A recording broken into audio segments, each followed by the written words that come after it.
I've never been good at telling the truth about myself. To most people, I am composed, loyal, steady, the kind of person you'd trust with secrets, the kind of friend you'd assume would never betray you.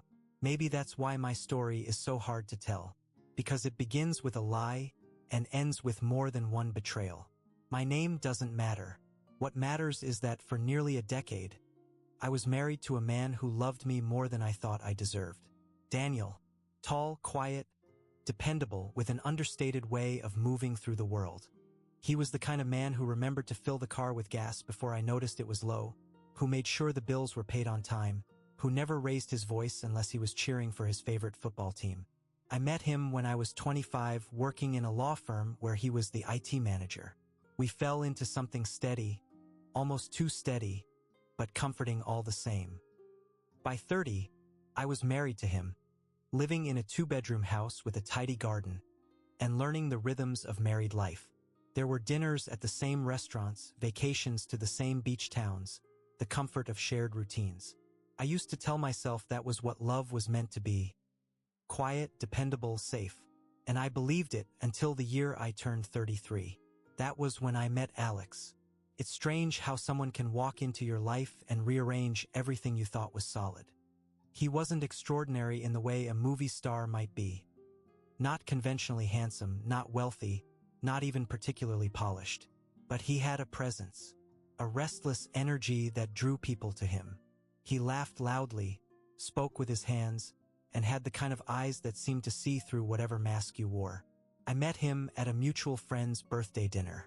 He was sitting across from me, his tie loosened, his sleeves rolled up, telling some story about a disastrous trip to Italy. He exaggerated for effect, making everyone laugh, but there was a flicker of something real beneath it. A bitterness, maybe, or loneliness. When his eyes caught mine across the table, I felt jolted, as if he'd spotted something in me that even Daniel never noticed. I brushed it off that night, chalking it up to the thrill of novelty. But the truth is, from that moment, Alex lived somewhere in the back of my mind. A month later, I ran into him again. By chance or fate, depending on how you choose to look at it. I had just finished a long day at work and ducked into a cafe near the office. He was there, sitting with a laptop, a coffee gone cold beside him.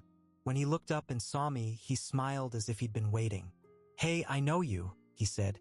His voice carried that easy confidence, but there was something teasing in it too. "From Jessica's party," I replied, taking a seat at the counter. "You're Daniel's wife, right?" The way he said it, so casual yet deliberate, made my stomach twist. I should have nodded politely, excused myself, and gone home. Instead, I lingered. We ended up talking for nearly an hour about work, books, music. He was quick, sharp, and disarming. He asked questions Daniel never did, about what I wanted, what I dreamed of, what I regretted. When I finally glanced at the time, I realized I was late getting home. That night, I told Daniel I'd worked late. It was a small lie, harmless on the surface.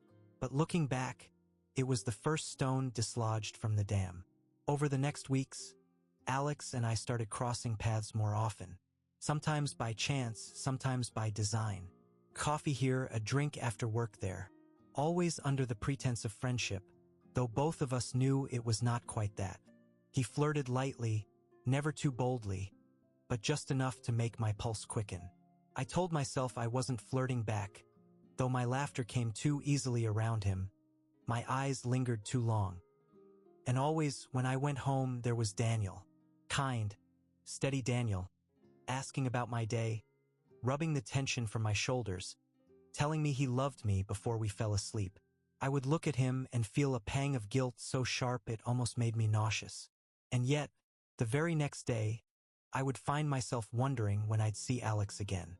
The night things shifted from harmless to dangerous is burned into my memory. It was raining.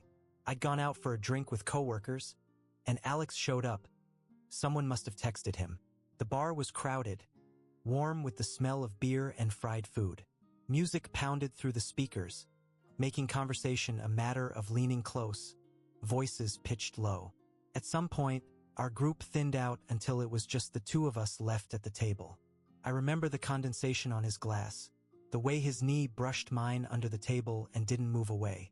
"You're different when you're not with him," Alex said suddenly, his eyes searching mine. "With Daniel?" My voice cracked on his name. "Yeah, you laugh more. You look alive." I should have been angry. I should have told him he was crossing a line. Instead, I felt heat flood my chest, spreading outward until I could hardly breathe. "Don't," I whispered. I wasn't even sure what I meant. "Don't say it, don't notice, don't be right." But he leaned closer, his breath warm against my ear. "You feel it too." It wasn't a question, and I hated him for being right. When I finally pulled away, I muttered some excuse about needing to get home. He didn't try to stop me, but when I got home that night, Daniel was already asleep. I stood in the doorway of our bedroom, watching his even breathing, his familiar profile, and I felt like a stranger in my own life. I told myself I would end it there. I would stop seeing Alex, stop indulging whatever dangerous thrill had taken root. But of course I didn't. The next week he texted me. Just one line. "I can't stop thinking about you." I stared at it for nearly an hour before replying. "Don't." But that was a lie too, because I couldn't stop thinking about him either. That's how it began. Not with a kiss. Not with a night of reckless passion. But with small lies, stolen glances, and the first time Alex and I crossed the line, it wasn't planned. At least, not in the way people imagine affairs are orchestrated. There was no dramatic seduction, no careful plotting. It was ordinary, almost embarrassingly so. He invited me to lunch one Friday afternoon. Nothing unusual, we'd done it before. I told Daniel I was working through my break. We met at a little restaurant tucked away on a side street, quiet enough to feel private. We talked about work, about books, about nothing in particular. But beneath every word was a tension that hummed like a live wire. I knew I should leave as soon as the check came, but I didn't. When we stepped outside, the air was heavy with summer heat, and he looked at me the way a drowning man might look at air. "Walk with me," he said. We ended up in the parking lot behind the restaurant, hidden from the street. I don't even remember what he said, only that suddenly his hand was on my arm, pulling me closer, and then his mouth was on mine. It wasn't a gentle kiss. It was desperate, hungry, as if he'd been holding himself back for months. I should have pushed him away, reminded him, and myself, that I was married. Instead, I kissed him back. When we finally pulled apart, my lipstick smeared, my pulse hammering, I knew there was no going back. A line had been crossed. "I shouldn't have done that," he whispered. "You shouldn't have," I agreed. But I didn't move away. Neither of us said the words we were both thinking. "We're going to do it again." From there, everything escalated. At first, it was stolen kisses in shadowed corners, hurried touches when no one was looking. Then it became afternoons in hotel rooms, where the curtains stayed closed and time seemed suspended. The first time we made love, I felt both terrified and alive in a way I hadn't in years.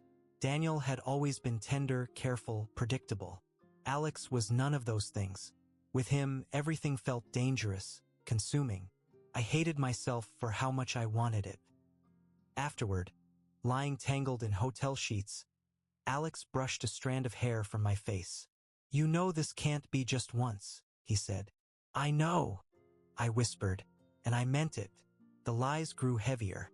I invented work meetings, late-night projects, errands that stretched on for hours. Daniel never questioned me. If anything, he seemed grateful I was keeping busy. But I began to notice things I hadn't before. The way his hair was thinning at the temples. The little crease between his brows when he was concentrating. The softness of his stomach when he leaned back on the couch. Things that once seemed endearing now felt suffocating. When he touched me in bed, I found myself stiffening, forcing myself to respond. My mind was elsewhere, always with Alex. I started to resent Daniel's kindness. His steady devotion became a mirror reflecting my betrayal back at me. Sometimes, when he kissed me goodnight, I felt tears prick my eyes. Not from guilt exactly, but from the unbearable contrast between the life I had and the life I secretly craved. Alex, for his part, made no secret of what he wanted. "Leave him," he said one night, his voice low but urgent.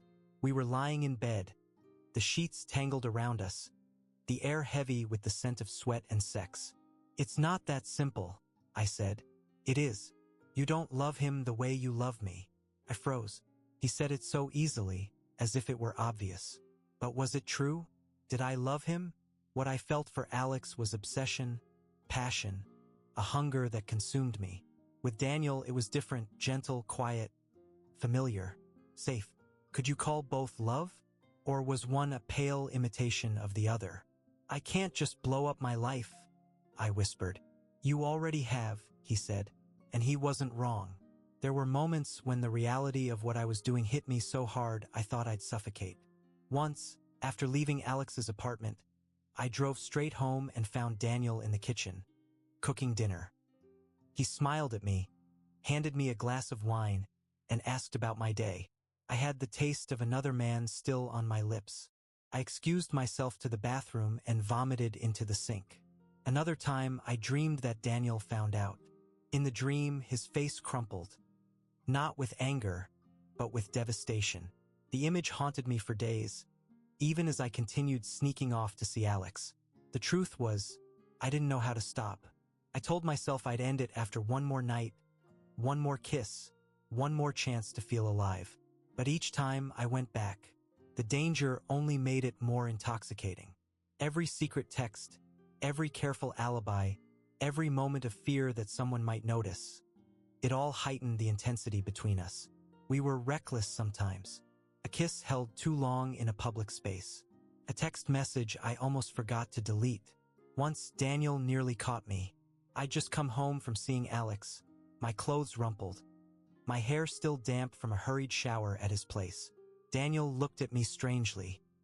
"You look different," he said. I forced a laugh. "Just tired."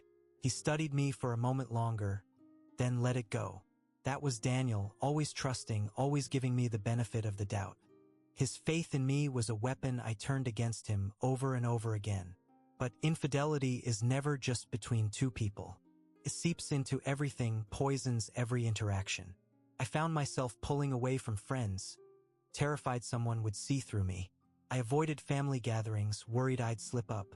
Even at work, I was distracted, missing deadlines. I used to think I could control it, that I could keep both worlds separate, tucked neatly into boxes. Daniel, my husband. Alex, my secret. But life has a way of punishing arrogance. The cracks began as hairline fractures, easy to ignore, until one day they threatened to split everything apart. It started with small slip-ups. One night, I came home later than usual, the faint smell of Alex's cologne clinging to my clothes. Daniel hugged me in greeting, and for a second I thought he stiffened. My heart stopped, but then he kissed my cheek and went back to chopping vegetables, as if nothing was wrong. Another time, I absent-mindedly called Daniel babe, in the same teasing tone I used with Alex. He frowned slightly, not at the word itself but at the way I said it. Foreign, unfamiliar in our marriage. He didn't mention it, but I could see the wheels turning in his head. And then there were the lies I forgot I'd told.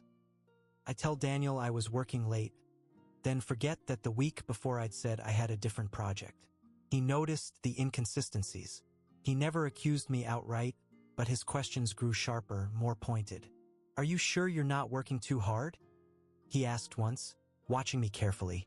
"I'm fine," I replied too quickly. His eyes lingered on me, and for the first time in our marriage, I felt that he didn't entirely believe me. Meanwhile, Alex's patience was unraveling. He never liked being second. At first, the secrecy had been thrilling, but as months went by, it became a burden he resented. "Do you know how it feels?" he asked one night. "To sit alone while you're at dinner with him? To know you're going home to his bed after leaving mine?" I looked away, shame burning my cheeks. "You knew what this was," I whispered. "No," he said firmly. "I thought I did, but I want more. I want all of you." His words both exhilarated and terrified me. I wanted him too. God, how I wanted him. But the idea of tearing my life apart was unbearable. The house, the routines, the shared history with Daniel. I couldn't imagine setting it all on fire. So I told Alex what he least wanted to hear. I can't leave him. Not now. His jaw tightened. Then what are we doing? The truth was, I didn't know. The tension between us seeped into everything. Sex with Alex became urgent, almost violent, as if he were trying to claim me in ways Daniel couldn't. Sometimes afterward, I'd see the possessiveness in his eyes, the way his hand gripped my wrist too tightly, and a sliver of fear slid through me. With Daniel, I grew distant. I avoided his gaze, pulled away from his touch. He noticed, of course. One night, after we'd lain in silence for what felt like hours, he said softly, "You're not here anymore." I froze, my back to him. "What do you mean? You're somewhere else, even when you're lying right beside me." I wanted to deny it, but tears stung my eyes. He wasn't wrong. Things came to a head at that wedding Alex had resented so much. Daniel and I went together, of course. We dressed up, smiled for photos, danced with friends. On the surface, we looked like the perfect couple. But inside, I felt like a fraud. And then, in the middle of the reception, I saw Alex. I hadn't known he'd be there. He was a distant cousin of the groom, apparently. Our eyes met across the room, and the air left my lungs. He gave the faintest smile, one only I could read. Panic surged through me. I excused myself from Daniel and hurried to the bathroom, locking myself in a stall until I could breathe again. When I emerged, Alex was waiting in the hallway. "You didn't tell me you'd be here," I hissed. "Neither did you," he shot back, his voice low but sharp. "Funny, isn't it, how small the world is? This is dangerous. Daniel's here." "I know. I saw him. He looks at you like you hung the moon." His tone dripped with bitterness. "Please, not now," I begged. But he only smirked, leaning in so close I could feel his breath on my ear. I wonder what he'd do if he knew. Then he walked away, leaving me shaking. For the rest of the night, I couldn't relax. Every time Daniel touched me, I imagined Alex watching. Every smile felt forced, every laugh hollow. When Daniel pulled me onto the dance floor, I let him spin me, but my eyes kept flicking toward the crowd, searching for Alex's silhouette. Later, in the car ride home, Daniel said quietly, "You seemed distracted tonight." I am justired, Elid. He nodded, but I could feel his suspicion tightening around us like a noose. After that night, things unraveled faster. Alex grew more demanding. He wanted me to spend weekends with him, to call him when I was with Daniel. "I need to know you're thinking of me," he said. The guilt of lying to Daniel was suffocating, yet the thought of losing Alex felt unbearable. I was trapped, torn between the two, incapable of making a choice. One night, after a particularly heated argument with Alex, I drove home in tears. Daniel was waiting in the living room, the TV off, his expression unreadable. "Where were you?" he asked. His tone wasn't angry, but it cut straight through me. "At work," I said automatically. He studied me for a long moment, then simply said, "I don't believe you." The silence that followed was worse than shouting. That was the night I realized Daniel knew. There's a moment in every lie where the weight of it becomes unbearable. Presses down on your chest until you can't breathe, until every word feels like glass in your throat. I had reached that point. I woke each morning in dread, waiting for the other shoe to drop, waiting for Daniel to confront me with proof, waiting for Alex to explode in rage or desperation. Every text, every call, every look felt like a threat, and still I kept going back. One afternoon, I was at Alex's apartment when my phone buzzed. It was Daniel, a photo message. My stomach flipped. The picture showed my car, parked outside Alex's building. Beneath it, just 3 words. "Who is he?" My blood ran cold. I dropped the phone as if it had burned me. "Alex," I gasped, showing him the screen. He didn't look surprised. If anything, there was a strange satisfaction in his eyes. "I told you," he said softly. It was only a matter of time. I wanted to scream, to blame him somehow, but the truth was, it was my fault. My carelessness, my arrogance, my lies. I grabbed my bag, shaking. "I have to go." Wait, he caught my wrist. This is it. He knows. Choose me. I yanked my arm free. I can't. Yes, you can. You just don't want to. His words followed me as I fled, echoing in my ears. Daniel was waiting when I got home. He sat at the kitchen table, the photo open on his phone. His face was pale, his eyes hollow. Tell me the truth, he said. His voice was steady, but I could hear the crack beneath it. I opened my mouth, but nothing came out.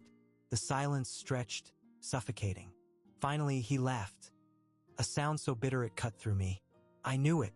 I knew something was wrong, but I didn't want to believe it.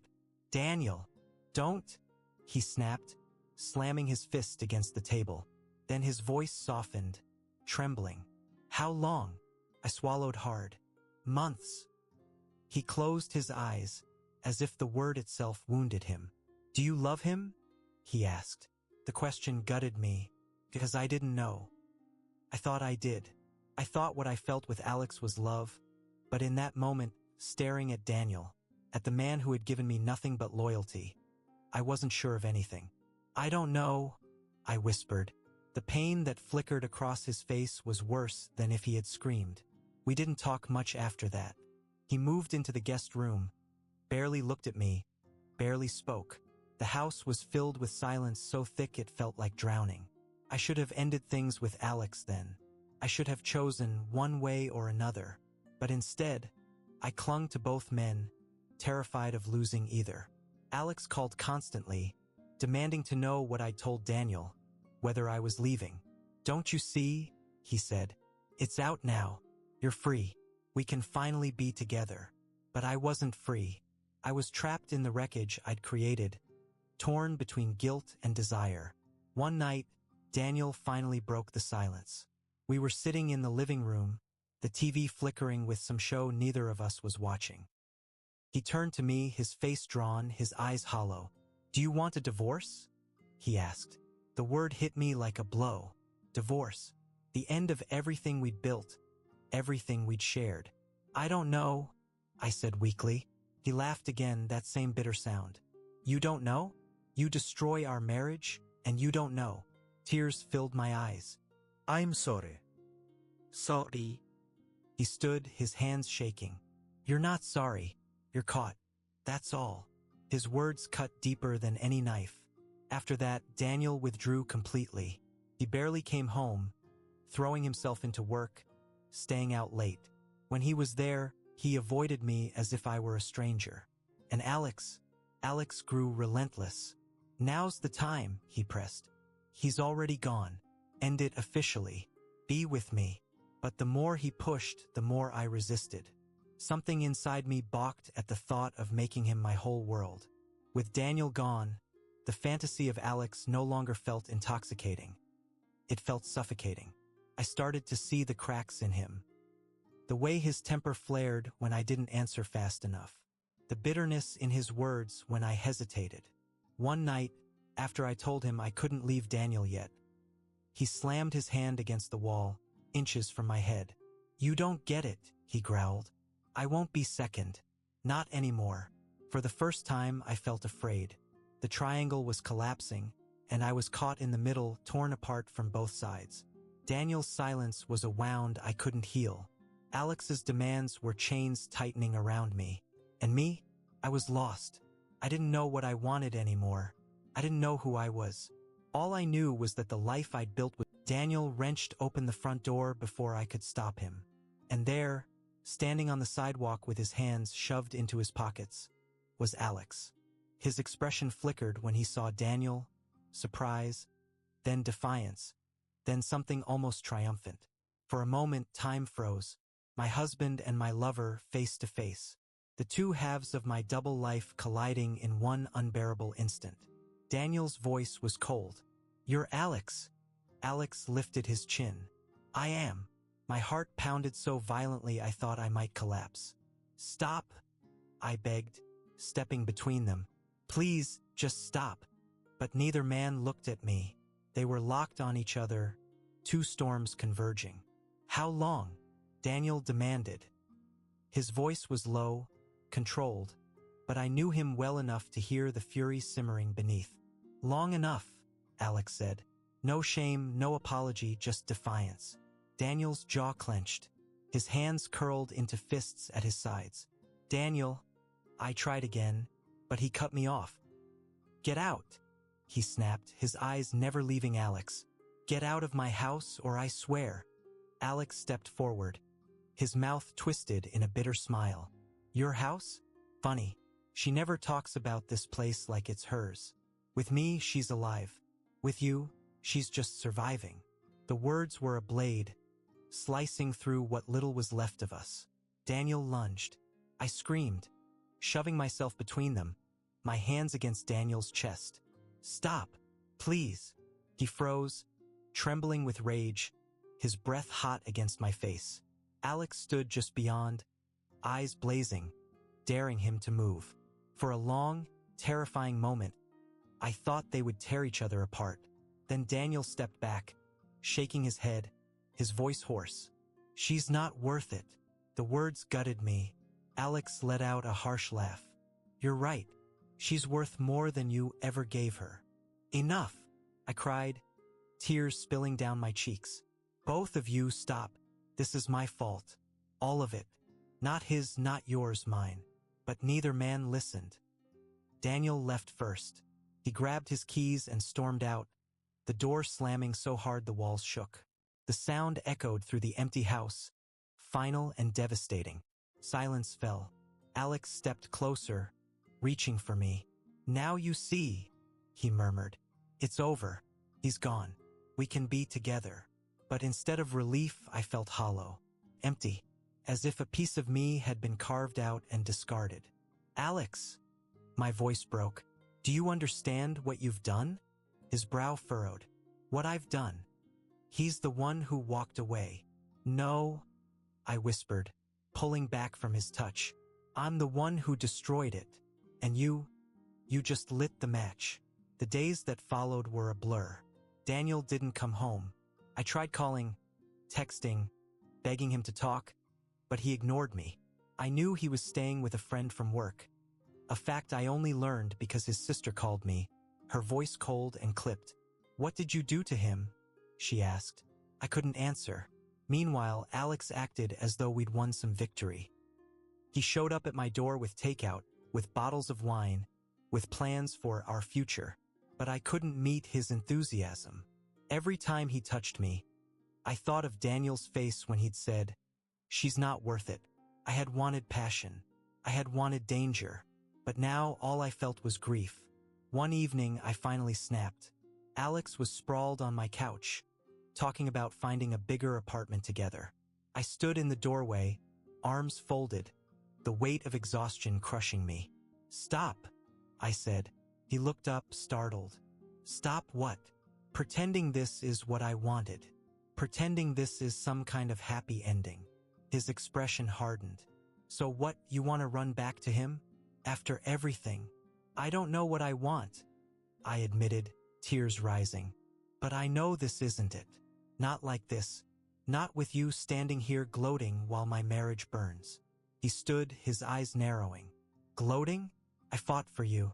The night of the confrontation divided my life into a before and an after. Before, I thought I could balance two worlds, keep secrets in their neat compartments. After, I understood that secrets don't stay in boxes. They bleed, they stain, they destroy. Daniel didn't come home for weeks. I tried everything, calls, texts, emails, even a handwritten letter I slipped under his office door. Most went unanswered. The only message I received was short, cold. "Stop contacting me. I need space." Those words hit harder than any scream could have. They weren't angry, they were final. Alex, meanwhile, doubled down. He showed up at my house nearly every night, sometimes uninvited, as if he could simply slide into the space Daniel had left behind. At first, I let him. His presence was a distraction, a way to silence the gnawing emptiness inside me. But it wasn't long before I realized that every time he reached for me, I recoiled. One evening, he walked into the kitchen to find me sitting at the table, a glass of wine untouched before me. "You're quiet," he said. placing a kiss on the top of my head. I flinched. He noticed. His jaw tightened. "You're still thinking about him. I can't just erase a decade of my life," I whispered. "You can," he snapped. "You just don't want to." I looked up at him, at the man who had once felt like fire in my veins. Now, all I saw was the shadow of my own ruin reflected back at me. "Alex, I don't think this is what I want." His face darkened. "Don't do this. Not now. Not after everything we've been through." I swallowed hard. "I don't know who I am anymore, but I know I can't find myself with you standing here, reminding me of every mistake I made." He stared at me for a long, terrifying moment. Then he laughed bitterly and shook his head. "You'll regret this," he said, and walked out the door. It was the last time I saw him. Life after Alex was quiet. Too quiet. I went to work, came home, moved through the days like a ghost. Friends called, concerned, but I avoided them. What would I say? That I destroyed my marriage for a man who left me, and lost them both? The house felt haunted. Every room carried memories. Daniel's laughter in the kitchen, Alex's hands on me in the dark. I couldn't escape the ghosts of either. At night, I lay awake, staring at the ceiling, replaying every decision, every lie. Regret doesn't come all at once. It seeps in slowly, filling every crack until you're drowning. Eventually, Daniel agreed to meet me. We sat in a small cafe, neutral ground. He looked older, somehow the weight of betrayal carved into his face. I wanted to reach for him, to apologize again, to beg for another chance. But before I could speak, he held up a hand. "I filed for divorce," he said simply. The words knocked the breath out of me. Even though I knew it was coming, hearing it aloud made it real. "I loved you," he continued, his voice quiet but steady. "I gave you everything I could, and you still chose him." Tears blurred my vision. "It wasn't that simple." "It was," he said. "You just didn't want to admit it." I tried to speak, but no words came. For a long moment, he just looked at me. Sad, tired, resolute. Then he stood, left some cash on the table and walked away. And just like that, it was over. The divorce was quick, mercifully so. No children, no real fight over property. Just signatures on paper, the clean severing of a life we'd built together. I moved into a small apartment across town. It was nothing like our house. Bare walls, mismatched furniture, silence that pressed in on me. Sometimes, I caught myself reaching for my phone, tempted to call Alex, to fill the void with the only other person who'd wanted me so fiercely. But I never did. Whatever we had burned out the night Daniel walked away. People say time heals.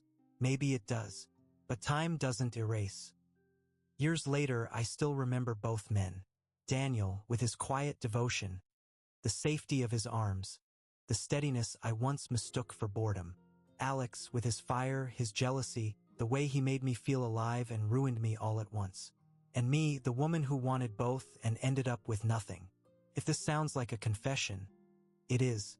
Not because I want forgiveness, I know I don't deserve it, but because carrying it alone has been its own kind of prison. This is my truth. I betrayed the man who loved me, for the man who consumed me. I thought I was choosing passion over comfort, freedom over safety. But in the end, I didn't choose at all. I let my desire dictate everything, until it destroyed the life I thought was mine. People imagine infidelity as a story of love and excitement. They don't talk about the aftermath, the emptiness, the shame, the loneliness that lingers long after the fire burns out. If I could go back, I'd do everything differently. Not because I don't remember the thrill, the way Alex made me feel alive, but because I've learned that passion without trust is just another kind of prison. And trust, once broken, never fully returns. Sometimes, when I walk down certain streets, I catch a glimpse of Daniel with someone new. He looks happy, lighter, and I am glad for him, even as a knife twists in my chest. As for Alex, I don't know where he is. Maybe he found someone who gave him the devotion I couldn't. Maybe he's still chasing flames that burn too bright. And me? I live quietly now, alone. The routines I once found suffocating are now my lifeline. I water the plants, I cook simple meals, I read at night. Small, ordinary things. And though the guilt never leaves me, I carry it like a scar. A reminder of who I was, and who I never want to be again. This is my story, my confession. And if it sounds like a tragedy, that's because it is.